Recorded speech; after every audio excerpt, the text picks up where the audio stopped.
Welcome, curious minds, to another deep dive. Today, we're taking a look at a summary of a truly iconic book, one that's really reshaped how millions think about money. Robert Kiyosaki's Rich Dad, Poor Dad. We've got a fantastic comprehensive summary as our source material, and our mission, like always, is to extract the most important nuggets, not just summarize, but really unpack what makes this book tick. Yeah, For you, let's dive in. absolutely. And what's really captivating about this one, I think, isn't just the financial strategies. It's the fundamental shift in mindset he proposes. Yeah. He frames it all through this personal story, right? Two really different philosophies on life, work, money. We'll definitely explore those differences and the lessons that come out of them. Yeah, at the very heart of it is this comparison. It kind of defines the whole book. Kiyosaki introduces us to two key figures: his actual dad, who he calls Poor Dad, and his best friend's father, his mentor, Rich Dad. And it's not really about how much cash they had, but their whole approach, their philosophy. Yeah, exactly. So let's start with Poor Dad. Mm. Kiyosaki describes him as, highly educated, super smart, worked hard for the government. He really valued getting good grades, finding that safe, stable job, Mm. climbing the ladder. Sort of that traditional advice lots of us heard growing up, right? Oh, yeah, definitely. But financially, Mm. he struggled. Worried about money. It seemed like a constant uphill battle for him, Yeah. despite the education and hard work. And then you've got the total contrast: Rich Dad, Yeah. his friend's dad, a successful entrepreneur, but with very little formal schooling. Right. But he had this massive amount of street-smart financial wisdom and his beliefs, almost the exact opposite of Poor Dad's. He was all about financial education, being your own boss, building businesses, and the big one, making money work for you, not just working for money. And that contrast is just so powerful. These two guys, both influential but offering such different roads, it Yeah. really sets the stage for everything else, doesn't it? It really does. And what's interesting is both were successful in their own lanes, you could say, one academically, the other in business. But how they thought about money was just night and day. Rich Dad got that it wasn't just about the paycheck size. It was how you managed it, how you thought about it, and importantly, how you put it to work. That core difference is the lens for all the lessons that follow. Which brings us, yeah, right into lesson one: the value of financial education. Kiyosaki makes a pretty bold point here, doesn't he? Schools teach us all sorts of things: reading, math, history. All important stuff, sure. But they rarely, if ever, teach us how to manage money or how to grow wealth. It's like this huge missing piece in our basic education. More than just missing, Kiyosaki basically argues it's a critical failure with big consequences. Rich Dad believed, that freedom wasn't just about a high salary. Actually, sometimes a high salary without financial smarts just means bigger spending, more debt. Right. Lifestyle inflation. Exactly. The real key, he taught, is knowing how to keep and grow what you earn. Make it productive. It's this systemic gap, leaving people kind of unprepared, just trading time for money year after year without building real, lasting wealth. So for you listening, it raises that question. If schools aren't teaching this, where do you learn it? Good question. And that leads perfectly into maybe the most famous bit from the book, Lesson 2, understanding assets versus liabilities. Now, these might sound like basic accounting terms, maybe a bit dry, Yeah, you might think so. but Kiyosaki's definitions are totally crucial and maybe not what you'd expect. Indeed. He boils it down to something really actionable. Rich Dad's definition is, super simple. An asset puts money into your pocket.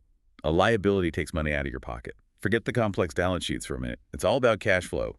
Where's the money moving? Okay, so an asset, that could be like a rental property bringing in rent each month. Yep. Or maybe stocks paying dividends, a business you own that makes profit, Exactly. Things that feed your finances. things that grow your income stream. Precisely. And this is where he often flips common thinking, like your house, right? Yeah, everyone says your house is your biggest asset. Well, in traditional accounting, maybe. But Rich Dad would say, look at the cash flow. If you've got a mortgage, taxes, insurance, repairs, all taking money out every month without generating income, then by his definition, it's acting more like a liability, isn't it? Until it's paid off or maybe you rent out a room or something. Wow, okay, that distinction is huge. It forces you to look at your stuff differently, not just its value, but does it make you money? Totally. The focus shifts from just having things to having income-generating things. Big difference. Okay, so if you get that cash flow idea, the next thing Kiyosaki talks about is using it to escape. Well, what he calls the rat race. That's lesson 3. That cycle, right? Work hard, get paid, pay bills, maybe buy some nice things. And then start all over again next month. Yeah, it's a powerful image. Feels familiar to a lot of people, I bet. You're running hard, but maybe not getting anywhere financially. And Kiyosaki points out, often when people earn more, they just spend more. Bigger car, bigger house, nicer holidays. That lifestyle inflation we mentioned. Right, yeah. So expenses just creep up with income. You never really pull ahead. You're still dependent on that job, that paycheck. You're stuck on the wheel. The trap isn't always low income. It's the mindset and habits keeping you dependent. Which brings us right into lesson 4, make money work for you. This is where Poor Dad and Rich Dad were like polar opposites. Poor Dad believed in working hard for money. Trading time for a salary, job security was everything. And Rich Dad, he completely challenged that. His mantra was make money work for you. Use the money you have to buy or build assets. Those things that put money back into your pocket.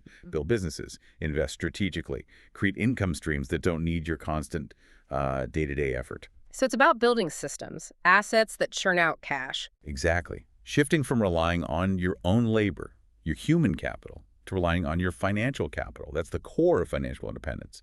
It's moving from working to earn, to working to build, building something sustainable that can eventually free you from needing that job. That's escaping the rat race. Okay, but you might think money is just numbers, spreadsheets. But Kiyosaki says no, it's deeply psychological too. Lesson 5 is all about overcoming fear and building the right mindset. He argues fear is a massive roadblock for most people. Fear of losing money, fear of messing up. Fear of judgment, yeah. Or just fear of leaving that comfort zone, trying something different. Totally. It's a critical point. Rich Dad taught that fear, plus that lack of financial education we talked about. It just paralyzes people. They don't invest because they might lose. They don't start a side hustle because it might fail. But the way Kiyosaki presents the wealthy mindset is different. Failure isn't like the end. It's data. It's learning. Great lesson learned. Exactly. Every mistake is a chance to get smarter, adjust your course. It's about being resilient, having that growth mindset. That mental game is just as vital, maybe even more so than knowing specific tactics. That makes a ton of sense. And it connects right into lesson 6. Work to learn, not just to earn. Another area where the two dads just saw things differently. Poor Dad looked for secure jobs, high paychecks. Right. And Rich Dad, he'd advise the opposite, kind of. He'd say, prioritize jobs or experiences where you can learn crucial skills, even if the pay isn't the absolute highest right now.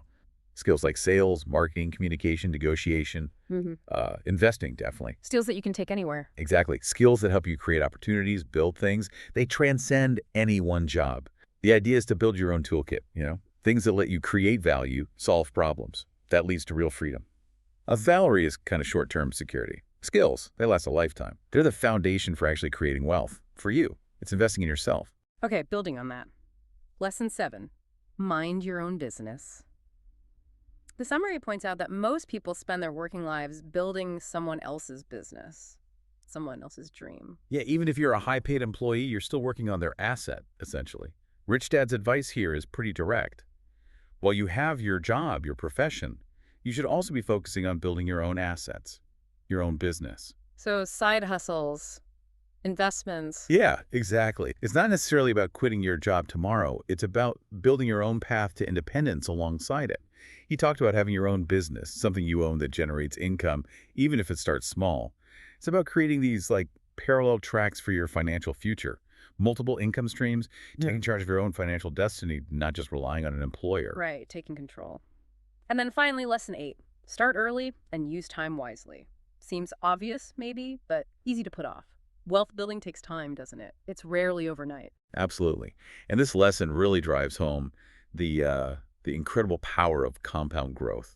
Einstein allegedly called it the eighth wonder of the world. Right, letting your returns earn returns. Exactly. And the earlier you start, even with small amounts, the crazier that snowball effect becomes over decades.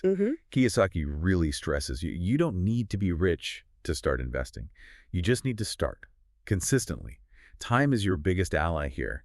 Those small, steady investments focused on buying assets, they can grow into something really significant. It just highlights the massive long-term impact of getting started. Your first few dollars invested are often the most powerful ones for your future.